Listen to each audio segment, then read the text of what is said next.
ये तुम्हारी बहू ना, ये दरअसल डायन है ये। विक्रम बाबूजी, इसने आप दोनों पर जादू टोना किया। बाबूजी बाबूजी, वो जो टेंडर है ना, कॉन्ट्रैक्ट, वो मेरे हाथ से इसकी वजह से किया है। माँ, मेरे मना करने पर भी इसने उस फाइल पर कुछ सिंदूर लाल रंग का डाला और उस पर जादू टोना किया।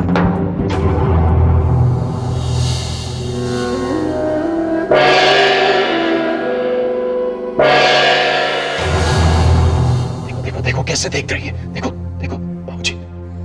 नहीं माँ जी, ये झूठ है, मैंने ऐसा कुछ नहीं किया। बाबूजी भांडा फूट गया, झूठ बोल रही है क्योंकि पकड़ी गई। बाबूजी इसे घर से बाहर निकाल देना चाहिए। मैं कहता हूँ कि छोड़ दो। बाबूजी क्या कह रहे हैं? बहुत सुन ली हमने तो। हर चीज की भी एक हद होती है। वही तो मैं कह रहा हूँ बाबूजी, हर चीज की हद होती है। ये आज क्या हो गया तुम्हें? ये कैसे बातें कर रहे हो तुम? मुझे मती मारी गई है इसकी। एक बात कान खोल कर सुनो। अगर तुमने बहू को आइंदा हाथ लगाया तो मैं तुम्हें इस घर से बाहर निकाल दूंगा।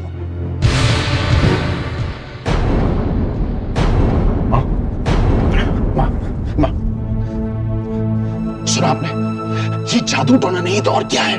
अपने खुद के सगे बेटे को एक पराई औरत के लिए घर के बाहर निकालने वाले हैं। माँ, मेरा कुछ हक बनता है यहाँ पे कि नहीं? माँ, मेरा कोई हक बनता है कि नहीं यहाँ पे? हाँ। तो फिर मैं आपको, बाबूजी बाबूजी देखो, माँ ने भी कहा है मेरा हक बनता है यहाँ पे। और अगर कोई मेरा हक छीनने की कोशिश, अगर तुम मेरा हक छीनने की कोशिश करोगी, अगर ये मेरा हक छीनने की कोशिश करेगी, मैं तुम्हें जान से मार दूंगा।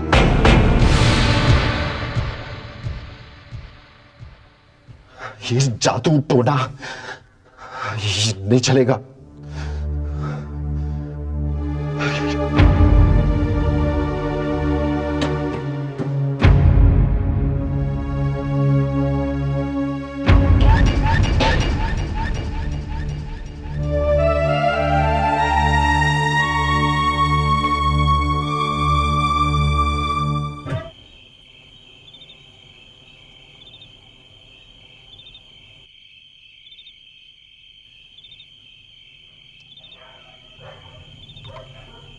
लीजिए बाबूजी आपकी दवाई।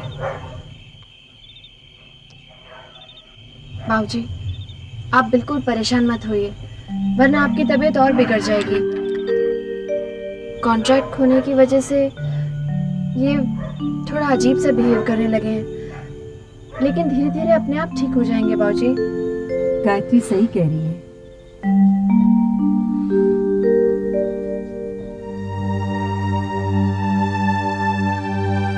क्या सोच रहे हैं आप? मैंने एक फैसला किया है रेवती।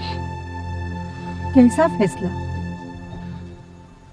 मैं अपनी बिजनेस की बागडोर गायत्री के हाथ में सौंप देना चाहता हूं।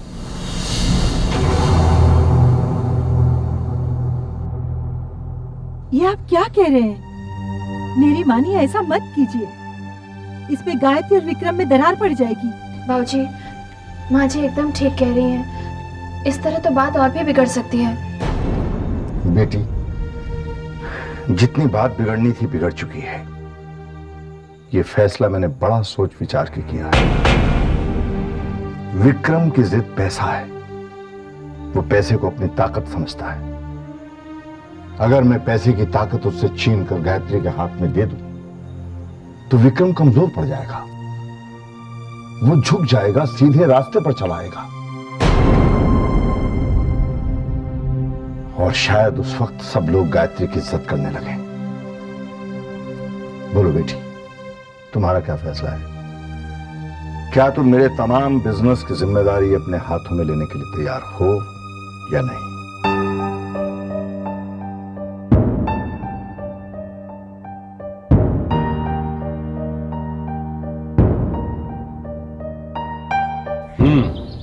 तो ये बात है, लेकिन बेटा ऐसा करने से प्रॉब्लम बढ़ सकती है। मैं मानती हूँ मामा जी, लेकिन बाबूजी मानने को तैयार ही नहीं है। उन्हें तो पूरा विश्वास है कि मुझे बिजनेस सौंप देने से घर की सारी प्रॉब्लम्स हल हो जाएंगी। तो तुम अब क्या करोगी? मामी, मैं बिजनेस की जिम्मेदारी नहीं संभालना चाहती।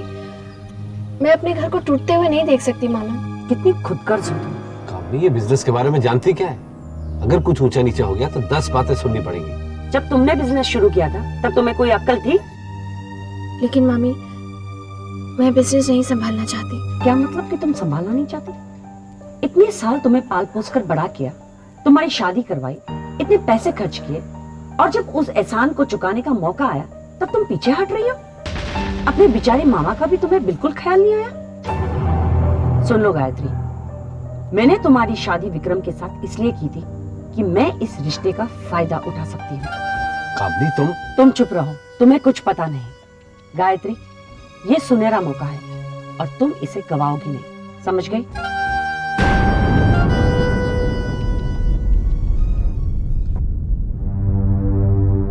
कितनी खुदगर्ज हो तुम। अपने बेचारे मामा का भी तुम्हें बिल्कुल ख्याल नहीं आया।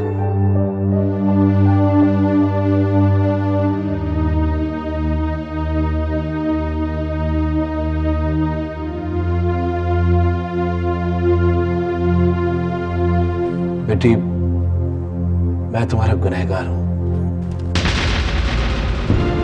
ये आप क्या कह रहे हैं मामा जी? मैं ठीक कह रहा हूं बेटा। तुम्हारी भाभी तुम पे अत्याचार करती रही और मैं चुपचाप देखता रहा। मैं डरपोक नहीं हूं बेटा, बस कभी लड़ नहीं पाया, ना अपने हक के लिए ना तुम्हारे। मुझे माफ कर दो बेटा। मामा जी, ये आप कैसी बातें कर रहे हैं? बेटा, तुम्हें जिंदगी में हमेशा दुख ही मिले हैं। मैंने सोचा था कि शादी के बाद तुम खुश होगी, लेकिन ससुराल में भी ये। मामा जी, जो तकदीर में लिखा है वो तो होगा ही। अब नहीं होगा बेटा, तुम वापस आ जाओ, तुम्हारी मामी को मैं संभाल लूंगा। मेरी बात मान लो बेटा, मुझे पश्चाताप का एक मौका दो बेटा।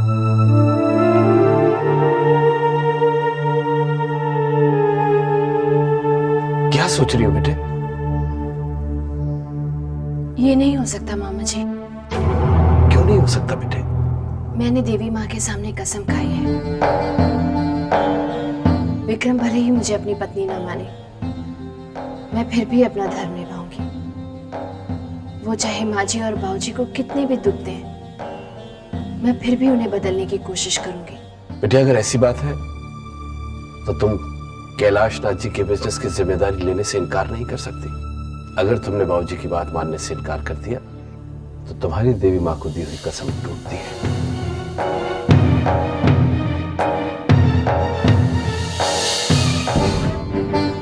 कुछ समझ में नहीं आ रहा माँ, मैं क्या करूं?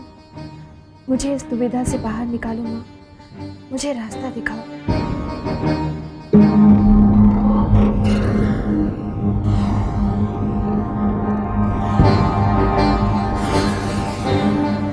क्या बात है गायत्री, बहुत परेशान लग रही हो? हाँ कविता, वो तुम लोगों को मुझसे कुछ काम है? जी भाभी, एक्चुअली हम आपकी परेशानी दूर करने आए हैं। देखो गायत्री, अगर पापा के बिजनेस को कंट्रोल करने का ख्याल तुम्हारे दिमाग में है तो उसे निकाल दो, वरना आपका इस घर में रहना मुश्किल हो जाएगा भाभी। और इतना बुरा हाल होगा तुम्हारा गायत्री कि तुम कभी सोच भी नहीं सकोगी। और प्लीज भाभी, इसे धमकी मत समझिएगा, क्योंकि हम ऐसा कर सकते हैं। Take care.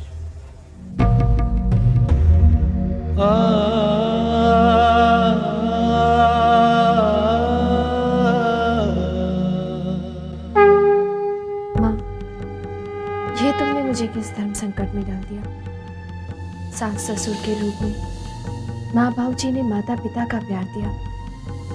अगर उनकी बात मानती हूँ तो अपने पति को नाराज करती हूँ, और अगर इनकार करती हूँ तो माँ बाबूजी का दिल दुखाती हूँ, अपनी प्रतिज्ञा तोड़ती हूँ। अब तुम ही बताओ माँ, मैं क्या करूँ? मैं क्या करूँ माँ? हेलो गुरुजी, मैं कैलाश नाथ बोल रहा हूँ। नमस्कार कैलाश नाथ जी, कैसे हैं आप? मैं पूछ रहा था कि आपने गायत्री की जन्म पत्री बनाई? दरअसल गायत्री की जन्म पत्री बनाने के लिए मुझे समय नहीं मिला। कोई बात नहीं, जैसे ही गायत्री की जन्म पत्री बने मुझे सूचना अवश्य दीजिएगा। जी अवश्य। नमस्कार। गुरुजी, आपने कैलाश नाथ जी से झूठ क्यों कहा? आप तो गायत्री देवी की जन्म पत्री बना चुके हैं। बालक, गायत्री की जन्म पत्री बना चुका हूं और उसे विक्रम की जन्म पत्री के साथ मिला भी चुका हूं।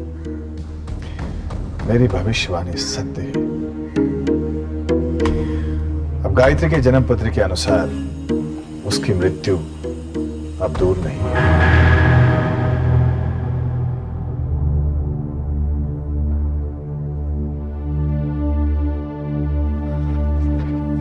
बाबूजी, इसका मतलब जानते हैं आप?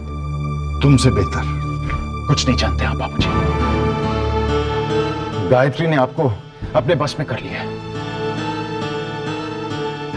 मां, प्लीज बाबूजी को समझाओ, इस पे दस्तखत करने का मतलब क्या है? गायत्री हम पर राज करेगी, उंगलियों पे नचाएगी हमें। अरे तुम लोग कुछ बोलते क्यों नहीं? पापा प्लीज, आप क्यों खामखा भाभी को हम पर लाद रहे हैं? पापा यू कैन डू दिस। अगर आपने ऐसा किया तो हम सब घर छोड़कर चले जाएंगे। जैसी तुम लोगों की मर्जी। बाबूजी आप समझते क्यों नहीं? गायत्री हमारे परिवार में एक खास मकसद से आई है। वो हम सब में फूट डालना चाहती है, हम सबको बर्बाद करना चाहती है।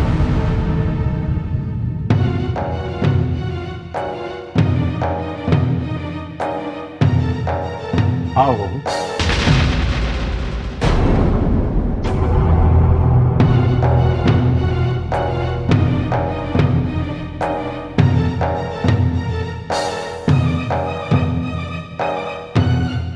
बहू, अब तुम्हारा फैसला।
आओ आओ।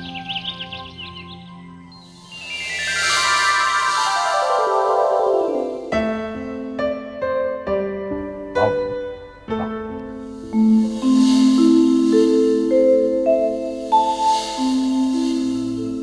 Good morning sir. Morning, sir. Morning. Good morning sir. Morning.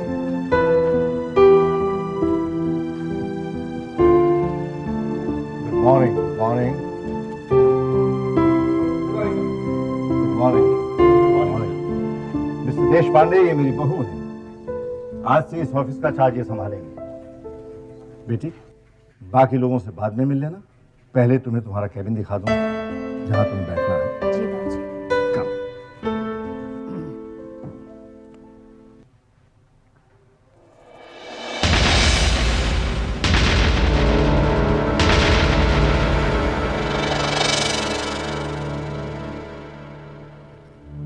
अरे, तुम रुक क्यों नहीं बेटी? आओ।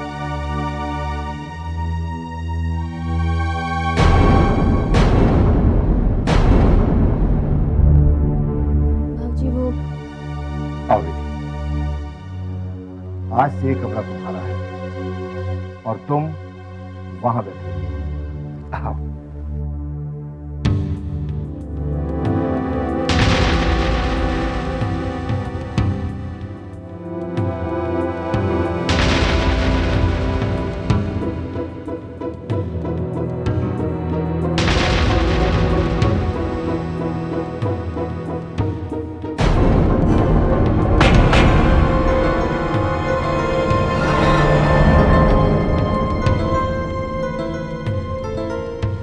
ये आप क्या कर रहे हैं बाबूजी? आप इसे मेरे कमरे में कैसे बैठा सकते हैं? बहू, इस कमरे को मैंने अपने हाथों से डिजाइन किया है, किसी को बदलने नहीं दिया। अगर तुम चाहो तो इसे बदल सकते हो। बाबूजी, आप सबके सामने मेरी इंसल्ट कर रहे हैं। आओ बैठो। विक्रम, हटाओ वहां से। बाबूजी मैं किसी और कमरे में बैठ जाऊंगी। Vikram, I said move. बाबूजी, आप हमेशा मुझे नीचा दिखाने की कोशिश क्यों करते हैं? विक्रम, मैंने कहा कि कुर्सी छोड़कर हट जाओ। इंसल्ट मैं बर्दाश्त नहीं करूंगा बाबू। विक्रम, अगर तुम वहां से नहीं हटे तो मैं तुम्हें इस कमरे से बाहर निकालूंगा।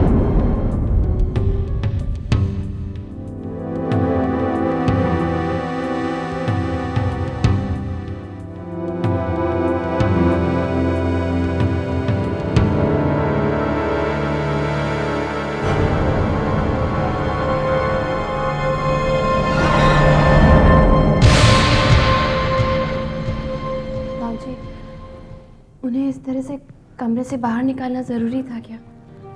बहू, ये ऑफिस है। इस कमरे में वही बैठेगा जो इस बिजनेस को ईमानदारी से अच्छी तरह से चलाएगा। चलो। इस कुर्सी पर बैठकर तुम्हें बड़े बड़े फैसले करने हैं। चिंता मत करो, हर कदम में मैं तुम्हारे साथ हूं। लेकिन एक बात का ख्याल रखना बेटी, इस बिजनेस को मैंने बड़ी मेहनत से, बड़ी ईमानदारी से बनाया है। मुझे विश्वास है कि तुम इस बात को ख्याल